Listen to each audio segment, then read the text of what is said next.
का लोकांचं देणं घेणं, बँकेचं देणं घेणं, टायमावर शेती साथ देत नाही, लोकांचा पैसा वाढवतो व्याजाचा काढ्याला. ह्या कारणास तर पुन्हा शेती आमचे वडील कसे होते, त्यांना अशी उन्ही गोष्ट सहन होत नव्हती. उन्ही गोष्ट सहन न झाल्यामुळं त्यांनी हे टोकाचं पाऊल उचललं.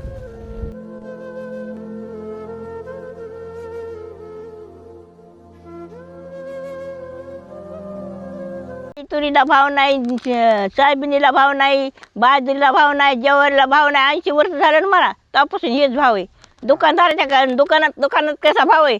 साखरेला भाव, पत्तीला भाव, त्यांना सावलीला बसून आणि आमचे कष्ट करून मला लागलंच ना आम्ही.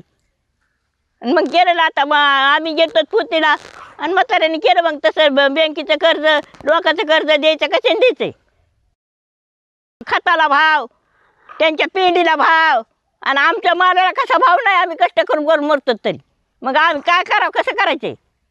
मला उठायला बसायला आता काय करायचे? मी सरकार मायबापातने तुम्ही आमच्याकडे बघायला पाहिजे ना, एकदा तरी बघा ना आमच्याकडे. व्यापारी मात्र शेतकऱ्यांचा माल हा कवडी मोल भावात घेऊन शेतकऱ्यांचं जे आर्थिक नुकसान करतं आहे हे मात्र सांगण्यासारखं नाही. हे टायमाला शेतकऱ्याला ह्या कापसाला भाव नाही, सोयाबीनीला भाव नाही. ज्या टायमाला आम्हाला भाव आता दिवाळीच्या टायमाला आमचे कापस निघलेले असते, त्या टायमाला कापसाला भाव नसतो. पैसे द्यायचे असल्यामुळं तो कापूस आम्हाला घालावाच लागतो. आम्हाला भाव वाढत अशी अपेक्षा करून भागत नाही. न वाढल्यामुळं मग इकडं शेतकरी ह्यांचे, सावकाराचे ह्यांचे पैसे काढण्याचे, देण्या घेण्याचे खाडे हे पैसे वाढत आहेत. इकडं भाव कापूस नाही घालावा तर त्या कारणानुसार त्यांनी हे टोकाचं पाऊल उचललं. गेली 60-70 वर्ष झाले या देशामध्ये शेतकऱ्यांच्या प्रती जे सरकार असंवेदनशील आहे, त्यामुळं या देशामधल्या शेतकऱ्यांची आत्महत्या दिवसेंदिवस करण्याचं प्रमाण वाढत आहे. मुळात ह्याचं कारण असं की इथल्या शेतकऱ्यांना शासनाच्या ज्या काय सुविधा असतात आणि त्या सुविधा टायमावर तर मिळतच नाहीत. शेतकऱ्यांनी जर शेतीमाल जर पिकवला तर शासन त्या ठिकाणी हमीभावामध्ये त्यांची खरेदी करत नाही. ह्या वर्षी सोयाबीनला आता पाठीमागून 6,000पर्यंत भाव झाला. पण सुरुवातीला ज्यावेळेस शेतकऱ्यांच्या शेतामधलं सोयाबीन निघलं त्यावेळेस मात्र 3,000पासून 3,500, 4,000च्या घरात व्यापाऱ्यांनी शेतकरी सोयाबीन घेतली.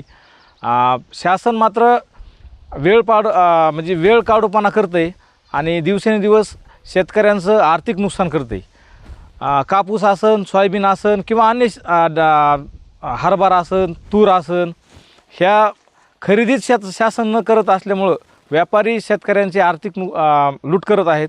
कमी भावामध्ये, कवडीमोल भावामध्ये शेतमाल खरेदी करत आहेत व्यापारी. त्याच्यामुळे शेतकऱ्यांचं आर्थिक नुकसान होत आहे.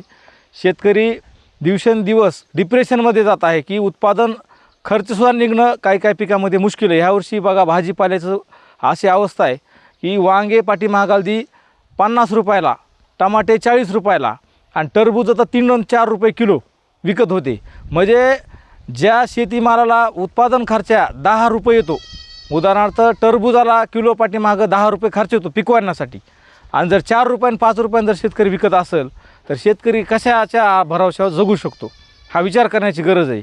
त्याच्यामुळे शासनाने याच्याकडं गांभीर्याने लक्ष देण्याची गरज आहे. नसता शेतकरी हा दिवसेंदिवस आता बरेच लोक शेतीचा सोडून द्यायच्या तयारीत, कारण ह्यात परवडतच नाही, काही कशाला राहतील. म्हणजे अशा अनेक समस्या शेतकऱ्यांच्या की हेच स्वामीनाथन आयोगाच्या शिफारशी लागू कराव्यात.